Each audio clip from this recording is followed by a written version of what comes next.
Today, we've got expert guest Destaney back on Tacos Tuesday, and she's going to be answering a lot of advertising questions on a variety of topics such as keyword isolation, sponsored display strategy, Prime Day PPC tips, and more. How cool is that? Pretty cool, I think.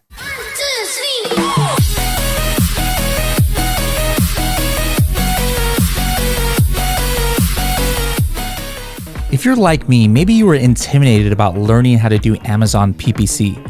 Or maybe you think you just don't have the hours and hours that it takes to download and sort through all of those sponsored ads reports that Amazon produces for you. Adtomic for me allowed me to learn PPC for the first time, and now I'm managing over 150 PPC campaigns across all of my accounts in only 2 hours a week. Find out how Adtomic can help you level up your PPC game. Visit h10.me/Adtomic for more information. That's h10.me/ADTOMIC. Hello, everybody, and welcome to another episode of the Serious Sellers Podcast by Helium 10. I'm your host, Bradley Sutton, and this is the show that is our monthly Tacos Tuesday show, where we talk about anything and everything Amazon advertising related. And as always, we have special guests on with us each month, and every other month we have the specialist of guests here. So without further ado, let me go ahead and introduce her. Destaney, welcome back. How's it going? It is going incredible. Super excited to be here. Can you believe we are in the middle of June of 2024 already? It's like, I don't know what's going on here. We're already being thrown straight into Prime Day planning. Like, it never stops. Yeah, it's never ends. And like, I think the last few years that I've been in the Amazon world, it has been the fastest years of my life. Like it's just going by. There's always so many things to do. So just right off the bat, let's just kick it off with anything new in the Amazon advertising world over the last couple of months since you've been on here, like new reports from Amazon, or your team has been trying out some new strategies or trying out some new ad types or different things. Anything you can update us on? I think the two biggest things, Amazon's given us a lot more data lately. Helium 10 and Adtomic have already been pulling in some of that data from like a category perspective. So Insights and Planning Brand Metrics, which is being tied directly into Adtomic now, is one of the best rollouts in my opinion. And they've recently updated it to add even more data around like subscribe and save and lifetime value and repeat purchases, which is always a conversation for sellers, as well as allowing us to see category comparisons. How many clicks are within our category? How many detailed page views are within our category? And how are we comparing to average? I think that was a huge rollout. And then the second big rollout is just all the creative elements we've gotten recently, either from an AI perspective or like sponsored TV. I think those are really big. And even if you're not ready for them yet, it's showing the direction Amazon's going, which is the important part. Yes. Now, so it was, I was on some kind of training yesterday or day before, and somebody actually asked about that, the brand metrics that is showing in advertising. And so that brand metrics page, that's showing all, the data there is across organic and sponsored, or it's only showing you what's happening in sponsored? Okay, good. Yeah. I was like, there's a 50-50 chance. Somebody asked me which one, and I'm like, because I saw there was some like fine print, and it just made it seem like it was across the board. So how are you, which parts of that are you using, and how is that affecting your ad strategy? I think the biggest thing is, again, it's showing you retail and advertising, organic and advertising combined. So we don't really have a lot of resources for that anywhere else. Those are two different APIs from a technical perspective. So Amazon doesn't usually give us that data. But, there's a lot of questions already in the comments asking about conversion rate and performance and efficiency. And Amazon advertising is amazing for driving clicks. That is its job. Think about it as a customer. If you click on a sponsored ad, you're ready to purchase. And if you don't purchase, it's because the price was wrong, or the listing was poor, or the reviews were poor. If the ad drove the click, it was successful. The reason brand metrics is important is because brand metrics gives us conversion rate compared to the category. So you can pull up brand metrics right now. And like, let's say I'm selling dog toys. I can see that my conversion rate is at 23%. But the category median is a 30%. If I'm converting less than the category, my PPC is not going to be near as efficient because people are going to click, but they're going to buy a category product and not mine. So that's probably the biggest thing that I'm using it for. Okay, cool. Now, speaking of conversion rates, obviously there's search query performance that can help you with your conversion rates at the even keyword level. But then there's also the counterpoint that sometimes people do is that, hey, the data there is so limited compared to overall. Like anybody can just see the number of sales and compare it because there's only a certain kind of, a certain set of situations where it's going to register in search query performance. Yep. Like if somebody clicks something today and then 25 hours later they actually buy it, it doesn't count. And Yep. they click on something, they click something else, they hit back on their browser and they purchase it doesn't count. Yep. I don't know about your experience, but my experience sometimes is between 25 to 40% of overall purchases. But my opinion, I just want to get yours, is that it's still valuable because it's still apples to apples. It's not giving you the whole picture, but you can at least benchmark what's happening with you at the keyword level compared to the exact same situation for other competitors. Is that how you feel, or are you kind of ignoring that data? 100%. From a volume perspective, like a sales volume or an impressions, I don't use it because, like you said, it's a smaller data set. But from a conversion rate perspective, it's probably still showing you, 30 to 40% of your overall data set. Here's how it converts. So that actually scales out pretty well, in my opinion. And that is super, super valuable to understand. Because again, if someone else is converting better than you, they're going to get the same amount of clicks, but drive more orders. That's what conversion rate is at the end of the day. So when you're able to dive into SQP, you can actually see those comparisons on the search term level. Yes, absolutely. All right. Now going back to Atomic, you had talked a little bit about Atomic and some of the newer features, but something that's been out for a while now is the custom bid rules. Mm-hmm. Have you, for any of your clients that you're using Atomic for, have you started at all with the custom bid rules, or are you still using like just the Atomic algorithm and making decisions based on that? Anyone who I think has followed me knows I'm a pretty big fan of breaking out by strategy. So that's where we recommend implementing custom bid rules, is because there are certain keywords that maybe you are willing to take a loss on at the end of the day from a keyword level. Again, be clear. I don't want to say, go run your overall Amazon advertising at a 400% ACoS. But there's certain strategies that are going to need different rules. And that's why it's so important not to have a set it and forget it automation running, in my opinion. Now, if your only goal is a 20% ACoS, you don't care about anything else, your only goal is profitability for your business, for your solopreneur endeavors, that's fine. But if you're really building a brand that's going to scale, it's so competitive in the category and CPCs are kind of increasing that you're going to need to have some keywords that maybe you target at a 50% ACoS because they're your top sales driving keywords. And then maybe you're creating a campaign targeting competitor ASINs that you want to run at a different ACoS. That's where it gets really important to start building out those segmented strategies. We also do it on the life cycle level. So if you have an established product with hundreds of reviews, you can run at a lower ACoS because your conversion rate's higher. If you have a new product launch, you don't want to set a low ACoS, or else you're going to drive zero sales and your honeymoon period is going to flop because you have no data. So there's a lot of people maybe even watching who, if they're just getting into supplements, they probably have some crazy sticker shock of what kind of cost per clicks they have. But how do you calculate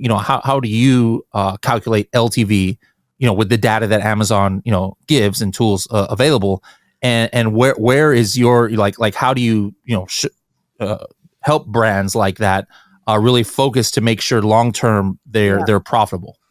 Historically, this has been a really vague area in Amazon. They haven't given us a lot of insights. I know that we have a lot of plans on the Helium 10 side here. But the first thing that you need to consider is just that repeat purchase rate. In supplements, we consistently see $20 to $40 cost per clicks for a $20 to $40 product. And the part that people need to remember is if you get a customer to buy your supplements and you believe in your product, your supplement should be good enough that they buy it the next month and the month after and the month after. So that's why lifetime value is so important to understand, because if they end up buying your $20 supplement 4 times, that's $80. So even though you paid $20 cost per click, the product you sold was actually $80 because ideally they come back and repeat purchase from you. So it's super important. I think when it comes to actually coming up and finding those insights, the majority of people rely on typically their D2C information because that's where you have it most easily accessible. Amazon gives you subscribe and save data within brand metrics, insights, and planning, like I mentioned, and also through DSP. You can have a pretty clear indicator of what your subscribe and save or your repeat purchase rate is. And that's what helps you justify those high cost per clicks. And that's why you see them as well. If people know that someone comes back 5 to 6 times, they're going to be willing to pay for that first purchase because they have a great product. All right. We got the first question from Joan. Joan says, it's a pretty common question, I would say. What's the best strategy to control ad spend for a $21 item in a competitive niche? Cost per click is often over $2. You know, some of those supplement sellers wish they had cost per clicks at $2. But we're selling product, but we're only helping Jeff buy more rockets. We aren't profitable unless I can improve ad spend efficiency. So, you know, right off the bat, like if at $2 on a $20 product, they're not profitable, probably, you know, their conversion rate is not very high, I'm assuming, on some of these keywords. 100%. The first thing is to realize whether or not you have a conversion rate problem or an Amazon advertising problem. So going back to our initial kind of call out, I recommend going into Atomic, going into your account overview. A few people later on have asked this question on where you find the data I mentioned. Atomic, account overview, brand performance. And then once you're within brand performance, you can niche down and figure out how you're performing compared to the category. If you're converting better than the category, then it is an ad efficiency issue. It means you need to improve the keywords you're targeting. Instead of going after dog toy, which may be too broad for your dog toy, go after soft dog toy for small dogs, where you're going to be sacrificing lower volume, but a higher conversion rate because the keywords are a lot more related to the product you're selling, so you can justify that $2 cost per click. The other answer is to just lower your bids. If you can't afford $2 because you're not converting well, lower your bids. What's going to happen when you lower your bid is your ad's going to show up in less premium real estate at the bottom of the page or page 2 and page 3, but it's going to be cheaper and more profitable for you. So that's the trade-off you're going to have to make until you improve your conversion rate. Jay Smith says, hello from the UK. I recently launched, should I be doing this in a British accent? Oh, okay, never mind. I recently launched a new product and I'm finding my phrase and broad match campaigns are performing much better than exact match. Are there any scenarios where you would suggest pausing exact match campaigns and only running phrase and broad during the first few weeks of launch? I don't think I've seen this question before. Yeah, I wouldn't recommend pausing them. I think the first thing you need to realize is, do you have different bids across all 3 of them? More than likely, your exact match bids are higher, so it's maybe just a little bit more expensive for you. The other thing to consider is, again, if I'm targeting dog toys, an exact match, that's really broad from a term itself, right? So it can be a little bit competitive targeting just dog toys. But if I run dog toys in broad, I'm showing up for dog toys for small dogs, dog toys for this, this, and this. So sometimes your broad and phrase match are going to be a little bit more profitable because they're targeting longer tail terms that are more aligned with your product. So open up your campaign, open up your ad group, look at the search terms that those broad and phrase matches are performing on. And if they're long tail, take out those long tails and put them into exact match, and you can control the performance just as well. Easy answer is lower your bid on exact match to find the conversion ACoS point.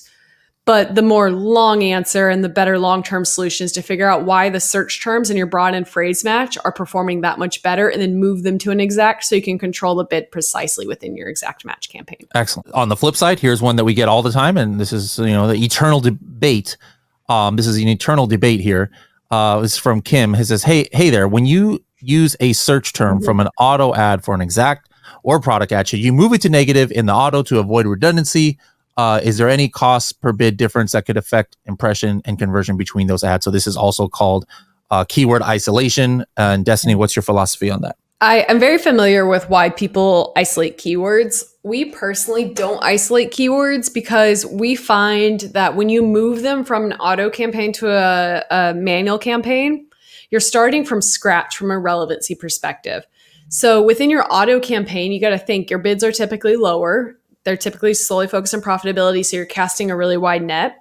So the ASIN or the search term you're converting on within the auto campaign could be on page 7, page 8. It could be within the frequently bought together section. That's a new sponsored section, or anywhere else on the page. And it's running well for a reason because Amazon has, the shopper history and they're targeting those placements because they have a lot of data. When you pull it out, if you negate it, there's pretty much 100% chance it's not going to perform the exact same when you put it into a manual campaign. Most people kind of almost restart that relevancy journey that they were on and find that their manual campaign does not perform as well, especially in the first 6 to 8 weeks, because you have to refine that sweet spot. We continue to run them separately and just control the bids. If it's there's a few scenarios where I could recommend isolation. Like if it's your core keyword eating up all of your impressions and sales in your auto campaign, like sure, move it over to manual. But then also the second part of your question, is there a cost per bid difference? Yes, typically there is. We find autos are typically winning inventory for lower CPCs. And impression and conversions, also a yes. Your manual campaign is typically higher impression because you're typically running a bid specifically for that keyword. Excellent. All right. Question I think I can handle. I'll do this one. That's from Jay Smith. During the first week of launch, my sales have been really high, especially on top keywords, but my organic rank is not moving much on many of the top keywords. Any tips for improving organic rank during launch, or does it just take time and consistent sales? My BSR is top 10 in my subcategories, so my sales are good. So a couple things. First of all, make sure that you have Boost on in Keyword Tracker so that we're checking 24 hours a day in rotating browsing scenarios just to see, who knows, maybe your rank is improving in some locations, just not others, or some browsing scenarios. So make sure you have that Boost on. That's that rocket ship. The other thing is look at the CPR number inside of Keyword Tracker. Once you have, you already said you have the keywords in Keyword Tracker, there's a customized CPR number. It's actually different than the one that's in Cerebro and Magnet because it's specific to your listing, takes in consideration the age of it, your title density, and things like that. And then see what that number is. If that number is, let's just say 50, that means that, hey, over a week and a half, you would need around 50 people to search, find, and buy your product, whether it's organic, whether it's in PPC. Probably it's going to be PPC. If you're not organically ranked very high, it's 100% from PPC. And so you can clearly see how many conversions you're getting on that keyword. And that's the best chance, that number, of getting you to stick to page one. So if you're not at that number yet, well, there's another reason. The other thing to look at is you could have a relevancy issue to Amazon. So run your product in Cerebro and then sort it by Amazon recommended rank. All right, this to me is the most slept on mini feature in all of Helium 10. It's a direct link to the Amazon API. This is not a Helium 10 estimation or an algorithm or anything like that. It's directly to the actual Amazon advertising API, but it gives you a look into what Amazon thinks your product is. So just sort that in ascending order, meaning you're going to see the Amazon recommended rank 1, 2, 3, 4, 5, 6, 7, and just take a look at the general those general keywords. It tells you what Amazon thinks your product is. And so if some of the keywords you're trying to increase your rank on are very specific and none of them even appear like in the top 20, 30, 40, 50 words, well, yeah, it might take more effort to get to page one, or you need to re-optimize your listing to kind of like show Amazon what your product is. But I've had issues like that where my listing was fine, but Amazon was confused about it. And so even though I was getting sales, it wasn't increasing my organic rank. So there's 3 things that you can try there. Kim says, is there any magic mojo way to control profitability when bids quickly rise due to an upcoming event like Prime Day? I often find that the increase in sales rarely offsets the lost profit. So if I could find an automated way to control bidding, it would be helpful. There's some good questions today. There is. Your bids don't change unless you're changing them, is the first thing that I'll say. So unless you're using a software with rules that you're not controlling, or you have aggressive placement modifiers on, your bids will stay the same regardless of what. She's probably talking about cost per click. I bet you she mistyped that probably. CPCs. Oh, yeah. So if we're talking about CPCs, like it's also related, you're not going to see a major change. You can keep your bids low during Prime Day if you want. Just know that you're probably not going to get as much traffic because the rest of the market is increasing their bids. So as everyone else is bidding higher and higher and higher, it's like bidding on real estate. You're going to be showing up lower and lower on the page. So you're just going to get less sales. And some people are okay with that on Prime Day. I will say personally, across the board as an agency, we find that the increase in conversion rate almost always offsets the increase in bids when we're really strategic. That being said, the majority of our brands do have some type of promotion or deal or discount. So their conversion rate's inflated because customers think that they're getting a deal. So short answer is don't rely on placement modifiers and keep your bid management software set to a target ACOS. And you're probably not going to see that big of a change in bids on the day of. Shubham says, what's our launch strategy for $50 product? Prime Day is also coming up. We wanted to reduce the price to where our customer buys, but how many keywords shall we run in launch PPC? But let's just take the other part of that.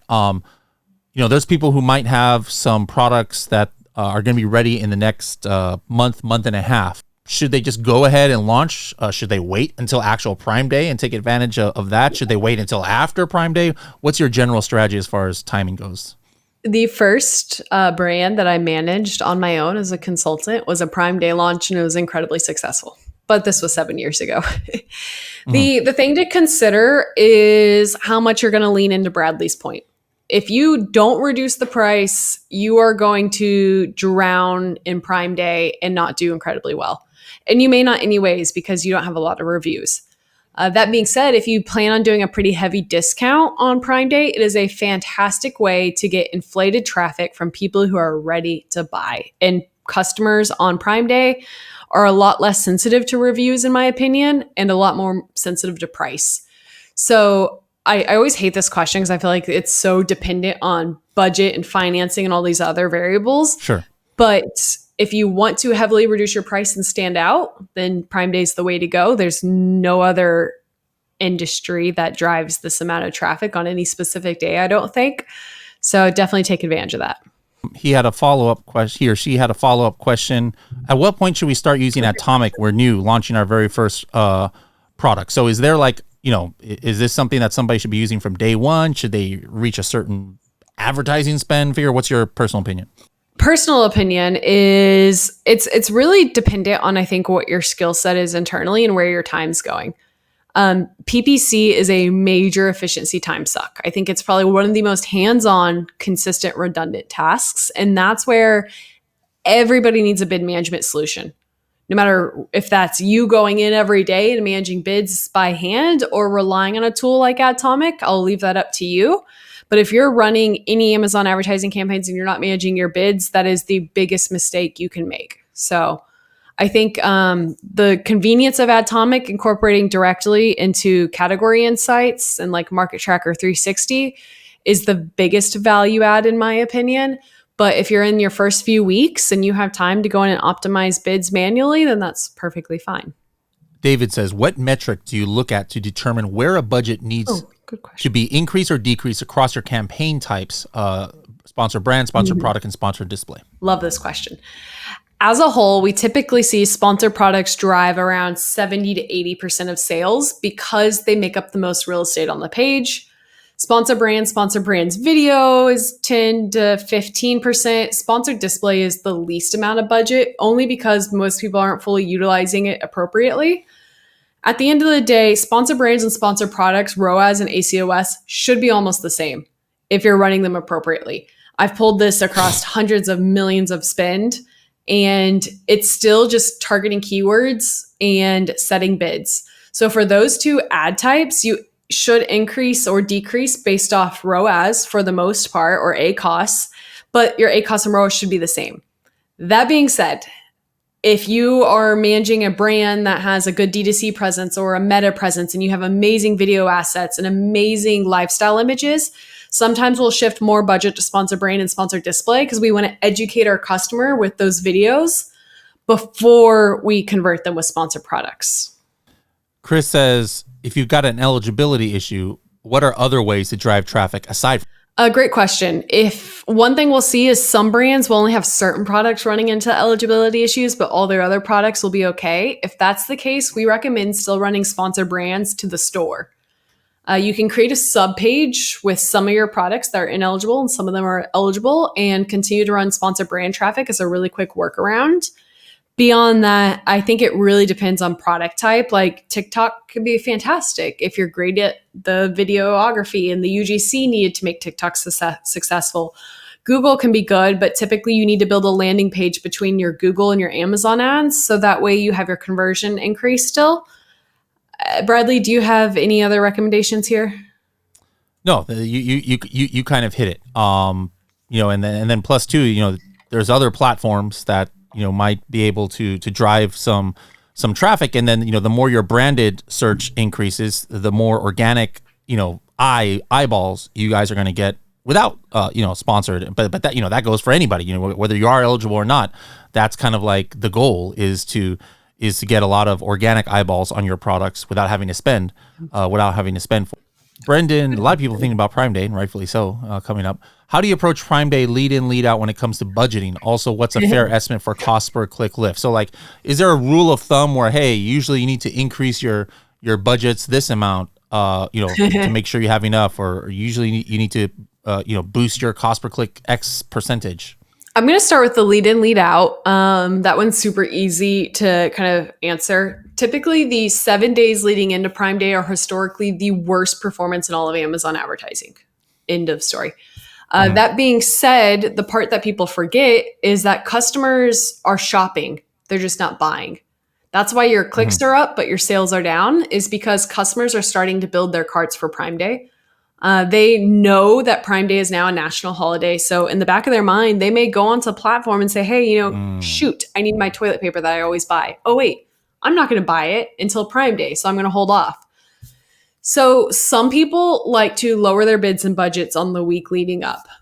I prefer to continue to run at the same strategy if I'm running a dealer discount, because those customers are going to add to cart and click. And then when they see my discount the next week, they're going to check out. So I am still building my funnel and attracting my shoppers the weekend, even though they're not buying until 7 days later. That is one really important key to mention. Again, if you're not running deals or discounts, maybe it's worth it lowering your bids and budgets on lead in. Lead out, the last 2 years, has been some of the strongest conversion rates we have seen across the board, even stronger than Prime Day in a few instances. And that's because Prime Day is no longer Prime Day, it's Prime Week, and it's being challenged by Walmart and every off platform. So customers are still continuing to shop on the days after. So lead out, we continue to keep bids and budgets high, and we'll also run a lot of retargeting if we're running any type of DSP or sponsored display, because sponsored display and DSP allows us to capture all of the traffic and all of the clicks from Prime Day and then continue to retarget that audience after Prime Day. So that's super important and super valuable. And then estimate for CPC lift, there's really not one, because it's like every agency or software that releases CPC insights is skewed by the type of brands they're managing. Right? PackView always cracks me up. When PackView does like their insights, it's going to be skewed by a lot of enterprise brands. So their CPC lifts could be 50% because they're running crazy discounts and have crazy marketing budgets. But maybe a smaller software won't increase their bids because they don't believe in Prime Day, right? So we personally do, 20 to 30% increase in bids if we're running deals or discounts, and just go from there. All right, last question of the day before we get maybe into just your closing comments or your closing tip. This is from somebody new who hasn't asked a question today. Z says, does sponsored products and sponsored display defensive campaigns eat up organic sales? Does it affect my tacos in the long run? The answer is yes. There's some level of defensive campaigns that would have happened anyways. But that's really hard to prove because the way Amazon is set up as a platform, what happens if you do not advertise there? Someone else will. Mm-hmm. So you need to decide on the balance of, do you have a strong enough competitive advantage that a customer's going to stay on your page and not go to your competitor's page? And is it that big of a deal if you do cannibalize some of your organic presence? Like, I would rather cannibalize some of my organic presence than lose a customer to a competitor. So it's just deciding. Now, that being said, Silas, who is on the Helium 10 podcast at one point, he runs Lego, or used to run Lego. He was one of my great friends in the space. And he tried to convince me that like branded defense is never needed. And I was like, Silas, Lego doesn't have competitors. Like, of course you don't need to bid on Lego. Yeah. Who the heck's going to try to compete? So Yeah. it's definitely a little bit dependent on, Sure. depending on your category. Oh, I'm enjoying the conversation here on if it's niche or niche. Andre says, it's niche in the UK. All right. Niche in the USA, he says so as well. Okay, yeah. We have started a big debate here. This is the one takeaway that people have from today. But in order to make that not the one takeaway people have, can you give us like a 30 or 60 second strategy to close this out? Something you think that could help sellers maybe leading up to Prime Day, or it could be just a general advertising strategy or a metric that you think people are sleeping on, or an ad type, anything at all that you can think of that quick hitting and people can take away from today. I'll give two really big ones. Start viewing your Amazon advertising by strategy. Have some keywords solely focused on profitability, where your goal is to lower your bids and have an amazing ACoS or ROAS. Have some campaigns that are all about sales and driving volume and organic rank. Have some that are for brand defense. And when you segment out these campaigns, that gives you budget control. So to Z's question earlier of like, hey, maybe I do realize my brand defense campaigns are eating up my budget, lower your budget and shift your budget over to your organic rank campaigns. When you segment, it gives you maximum control. The second thing I'm going to shout out is the last webinar we did on ad type expansion. This is 100% the second biggest issue I see within accounts is not expanding to sponsored brands because they don't think it's right for them. At the end of the day, sponsored brands will perform almost identical to your sponsored products with good bid management and good campaign setup, but it's more real estate on the page that's unique real estate. So you're going to show up at the very top of the page. You're going to show up on product detail pages in placements that sponsor products does not win. Awesome. All right. Well, Destaney, thank you for sharing your knowledge with us. You're not going to be back here on Tacos Tuesday, at least before Prime Day, but maybe we can talk offline about doing something Prime Day related, since there are so many Prime Day yes. Questions today. It's obvious that it's top of mind. And unlike inventory and other things, PPC is something that you can kind of like up to the day before Prime Day, kind of like, lock in your strategy. So that is something maybe we can think about doing next month right before Prime Day. But Destaney, thank you so much for joining us. And thank you all for such great questions. It seems like every show, the questions get better and better. So thank you guys for tuning in, and we'll see you next month for Tacos Tuesday.